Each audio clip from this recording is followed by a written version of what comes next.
맨유의 새로운 감독 후뱅 아모림의 프리미어리그 데뷔전이 있었는데 입스위치를 상대로 1대1 무승부를 거뒀습니다.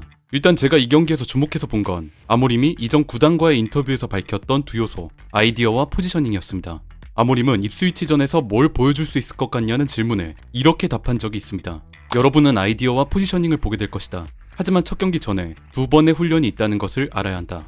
훈련을 가져갈 시간이 많이 없으니까 우리가 어떤 축구를 할지에 대한 전체적인 아이디어, 선수들의 위치를 잡아가는 포지셔닝 정도부터 입혀가겠다는 뜻이었어요. 과연 아모림이 그 말대로 아이디어와 포지셔닝을 보여줄 수 있었는지 같이 한번 살펴보시죠. 이날 아모림은 스포르팅에서 사용하던 시스템 3-4-3, 3-4-2-1 포메이션을 가져왔습니다. 골키퍼 오나나, 에반스, 더리우트, 마즈라위의 백스리 라인, 그 앞에 달로, 에릭센, 카세미루, 아마드가 미드필더 라인을 구성, 이선에 브루노 페르난데스와 가르나초, 최전방 마커스 레시포드가 배치됐습니다. 아모림이 바라는 시스템 자체는 명확해요. 후방 백스리의 안정적인 빌드업, 좋은 상황 판단과 템포 조절 능력을 베이스로 양쪽 윙백이 적극적으로 공격에 가담해 윙어처럼 움직인다. 이러면서 윙어들의 직선적인 움직임이 축이되는 3-2-4-1 포메이션이 완성되죠. 일단 이 아이디어, 포지셔닝 자체는 첫 경기지만 어느 정도 발견할 수 있었던 것 같습니다. 이날 맨유의 첫 득점 장면을 보시겠습니다. 맨유의 후방 빌드업 상황, 골키퍼 오나나부터 전개가 시작됩니다. 오나나와 양쪽 스토퍼, 에반스, 마즈라위가 후방 깊숙한 곳에서 백스리를 이루고 볼을 움직이기 시작해요. 오나나에게서 볼을 받은 마즈라위가 오른쪽 측면 넓게 벌린 아마드에게 패스. 아마드는 자신을 서포트하기 위해 내려온 브루노 페르난데스에게 패스를 넘긴 후 그 안쪽으로 빠르게 뛰어가기 시작합니다. 이후 그가 뛰는 방향으로 브루노의 리턴이 돌아오고 이걸 받은 아마드는 좋은 타이밍에 상대 진영으로 질주할 수 있었죠. 아마드가 이렇게 오른쪽 측면 입스위치 수비의 방해를 뿌리치고 그대로 파이널 서드를 향해 침투하는데 맨유의 중앙과 왼쪽 방향을 보시면 가운데를 점유한 레시포드를 비롯해 비슷한 선상에서 파고드는 가르나초, 왼쪽 넓은 공간에서 아무 방해를 받지 않는 달로까지 꽤 많은 선수가 파이널 서드로 들어가고 있어요. 아마드가 박스 근처까지 왔을 땐 이렇게 4대4 수적으로 동일한 그림이 나왔습니다. 이때 아마드에겐 가까운 곳에 레시포드, 중앙에 가르나초, 먼 곳에 달로 3개의 선택지가 있었는데 그는 가까운 곳에 있는 레시포드를 선택, 좋은 크로스를 찔러줍니다. 그 결과 전반 1분 21초 매우 빠른 시각에 맨유의 선제골이 터졌죠. 이 득점 시퀀스는 전체적으로 아모림이 맨유 선수들에게 바라는 움직임이 어느 정도 반영된 것처럼 보여요. 골키퍼와 백스리를 중심으로 깊은 곳에서부터 시작하는 후방 빌드업, 측면 넓게 벌려서 상대 중앙 방향 수비를 벌려놓는 윙백, 그 윙백의 전진을 서포트하는 다른 선수, 그 서포터와의 연계를 통해 앞으로 뛰쳐나가는 전진성 좋은 윙백, 이 윙백의 전방 침투로 인해 벌어지는 상대의 중앙 수비 간격, 그 간격을 활용하는 다른 공격수들과 반대쪽 윙백, 그들을 활용할 많은 선택지를 만들어 놓고 간결하게 마무리하는 크로스나 컷백, 중앙에서의 득점까지. 경기 전에 아모림이 말했던 아이디어와 포지셔닝, 그게 뭐였는지 전반적으로 확인할 수 있는 시퀀스였습니다. 이건 이번 경기 후 프리미어리그 공식 계정에서 올린 데이터입니다. 아모림 첫 경기에서의 에버리지 포지션, 즉 선수들의 평균 포지셔닝을 보여주고 있는데 옆쪽 테나흐 체제에서의 포지셔닝과는 확실히 달라진 걸 확인할 수 있죠. 눈에 띄는 몇 가지 차이점을 꼽자면 우선 정말 넓게 벌린 윙백들의 포지션, 테나흐 체제에서의 4-2-3-1 포메이션을 기반으로 변형 백스리를 만들고 한쪽 풀백만 제한적으로 올라갔던 것과는 많이 다릅니다. 이 넓게 벌린 윙백들이 윙어의 역할을 수행해주니까 테나흐 체제에서의 윙어들이 넓게 벌려서 바깥에서부터 안으로 좁히는 움직임을 소화했던 것과는 달리 처음부터 중앙에 좁힌 상태로 플레이하고 있어요. 3-4-3 시스템에서의 부족할 수도 있는 미드필드, 중원 지역에서의 수적 경합은 앞쪽에 있는 브루노가 부분적으로 내려오면서 3미드를 유지하는 방식으로 채우고 있습니다. 이전 테나흐 시스템의 미드필더 숫자에 비해 부족하지 않습니다. 여기서부터는 제 개인적인 생각을 좀 말씀드리려고 하는데 저는 아모림의 첫 경기에 대해서 긍정적인 부분과 부정적인 부분을 나눠서 볼 필요가 있다고 생각합니다. 아무래도 시즌 중도에 부임했다는 것, 그리고 시간적으로 많은 여유가 없었다는 걸 감안하면 그렇게 나누는 게 맞을 것 같아요. 우선 긍정적인 면부터 말씀드리자면 첫 경기였고 무승부를 기록하긴 했지만 이 변화된 시스템과 포지셔닝, 그걸 2번의 훈련밖에 없었던 제한적인 상황에서 이렇게 구현하는 데 성공했다는 건 인상적입니다. 특히 여러분 모두 아시겠지만 백포 시스템과 백스리 시스템은 아예 근본부터 다른 체제고 그걸 빠른 시일 안에 바꾼다는 건 쉽지 않은 일이에요. 아모림이 경기 전에 했던 말, 변화된 아이디어와 포지셔닝을 보여주겠다. 확실히 아모림 휘하에서의 맨유 시스템은 이렇게 첫 경기에서 눈으로 확인할 수 있을 정도로 많이 바뀌었습니다. 물론 스포르팅에서 보여줬던 100%의 전술 시스템은 당연히 아니지만 그럼에도 어느 정도의 가능성은 보여줬다고 생각해요.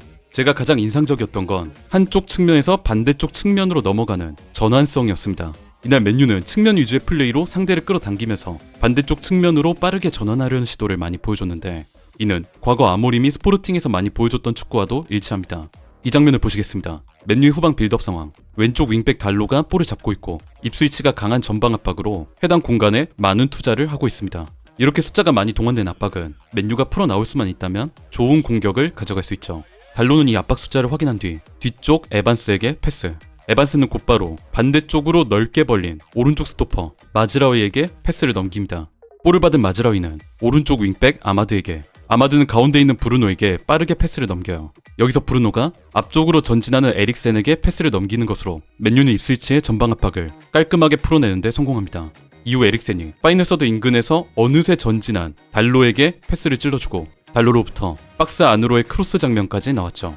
이 시퀀스가 인상적이었던 게 뭐였냐면 한쪽 측면에서 압박에 몰리니까 후방 센터백들을 통해 빠르게 반대편으로 전환, 그리고 압박을 푼 다음에 다시 미드필더들을 거쳐 처음에 그 윙백에게 다시 도달하는 과정이 굉장히 깔끔했어요. 즉 왼쪽 윙백 달로에서부터 시작해 센터백 2명을 거쳐 반대편 윙백 아마드, 미드필더인 브루노와 에릭센, 마지막엔 그 전개를 시작했던 달로에게 볼이 돌아온 건데, 이게 사실 이전 테나흐 체제에선 시스템적으로 잘 나오지 않았던 그림입니다. 양쪽 윙백을 공격적으로 활용하면서 가운데 미드필더들을 그 전환의 연결고리로 사용하는 아모림 축구이기에 우리가 볼 수 있는 장면 중 하나예요. 예전에 제가 아모림 전술 분석 영상에서 말씀드렸듯이 아모림의 축구에선 양쪽 윙백들의 역할이 매우 중요한데, 원래 높은 위치의 윙어 역할을 수행했던 아마드를 오른쪽 윙백으로 기용해 활용한 점도 좋게 작용했습니다. 첫 번째 득점 장면도 후방 깊은 곳에서부터 브루노와 연계를 통해 위로 올라온 아마드가 만들어낸 골이었고, 여기에 윙백으로서 수비 시엔 백파이브로 내려와 오른쪽 공간을 커버하는 등 새로운 포지션에서의 가능성을 보여줬습니다.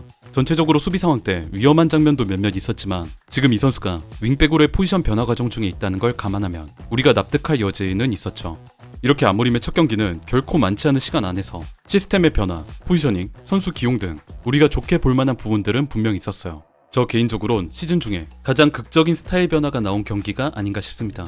반면 부정적인 점도 얘기를 안 할 순 없는데, 지금까지 말씀드린 우리가 이해할 수 있는 여러 포인트들, 훈련을 할 시간이 없었고 시즌 중도에 부임했다는 페널티를 감안하더라도 승격팀, 그것도 이번 시즌 1승밖에 거둔 적이 없는 입스위치를 상대로 승리를 가져오지 못했다는 건 너무나 아쉽습니다. 특히 스포르팅에서의 그 축구가 자리를 잡기엔 시간이 더 필요할 거라 느낀 게 뭐였냐면, 아직 선수들이 볼을 잡았을 때 지금 동료가 어디에 있는지, 어디를 향해 뛰어가고 있는지, 어떤 공간을 점유하고 지배하고 있는지를 파악하지 못한 것처럼 보였어요.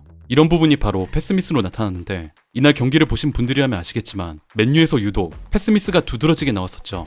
이 패스미스의 추가로 후반전 시간이 지날수록 점점 더 예전의 축구가 나오기 시작했다는 것도 아쉬웠습니다. 시간이 가도 1대1 무승부 상황에서 입스위치에게 오히려 득점 찬스를 내주기 시작하자 촉박해진 맨유 후방 자원들은 어느 시점부터 갑자기 부정확한 롱패스를 남발하기 시작했어요. 맨유 팬분들이라면 익숙하실 딱 테나흐 체제에서의 일단 앞으로 때려놓고 보는 롱볼 축구가 한 번씩 습관마냥 튀어나왔는데, 이게 중원에서 툭툭 끊어지면서 입스위치에게 위협적인 찬스를 내주곤 했습니다. 물론 롱패스 빌드업이 나쁜 건 절대 아니지만 제대로 약속이 잡히지 않은 상황에서 내지르는 롱볼이 좋은 선택지라 말하긴 어렵죠. 실제로 맨유 입장에서 위협적인 장면들은 이렇게 부정확한 롱볼이 끊겼을 때 많이 발생했고, 그 결과 골 기대값이 입스위치가 1.59, 맨유가 0.8, 2배 차이가 났습니다. 냉정히 말하자면 이날 오나나가 기가 막힌 선방들을 해내지 못했다면 충분히 졌을 수도 있는 경기였어요. 제가 이렇게 긍정적인 면과 부정적인 면을 나눠서 말씀드린 건 지금 아모림이 하고 있는 시스템 변화가 그만큼 극단적이고 고통을 수반할 수밖에 없는 과정이기 때문입니다. 아모림은 경기 후에 이렇게 얘기했습니다. 선수들이 너무 많은 것을 생각하고 있다. 모든 것이 달라졌기 때문이다. 몇몇 디테일들, 예를 들어 예전에는 볼을 패스하고 앞으로 나가곤 했지만 이제는 뒤로 움직여야 하는 상황이 생긴다. 이런 것들 때문에 그들이 고민하는 것이다. 디오구 같은 경우엔 예전에 볼을 패스하고 안쪽으로 들어가 미드필더로 플레이해야 했다. 하지만 지금은 포지션을 고수해야 한다. 새로운 전술 구도를 도입하면 그것이 분명하면 분명할수록 선수들이 경기에서 유연함을 가지기 위해선 시간이 필요하다. 아직 훈련을 2번밖에 안 한 것 치고는 이들이 잘해줬다고 생각한다. 지금 맨유 선수단이 겪고 있는 변화가 쉽지 않은 일임을, 그리고 자신이 어떻게 변화시켜야 할지를 명확히 알고 있는 듯한 말들이었습니다. 저 개인적으론 아모림의 이 말에 동의합니다. 어쨌든 첫 경기인 만큼 아쉬운 점은 있더라도 어느 정도의 아이디어와 가능성을 보여준 점을 메인으로 바라봐야겠죠. 정말 힘든 자리, 어려운 역할을 맡은 후뱅 아모림 감독이 맨유를 좋은 모습으로 바꿔주기를 기대해보겠습니다.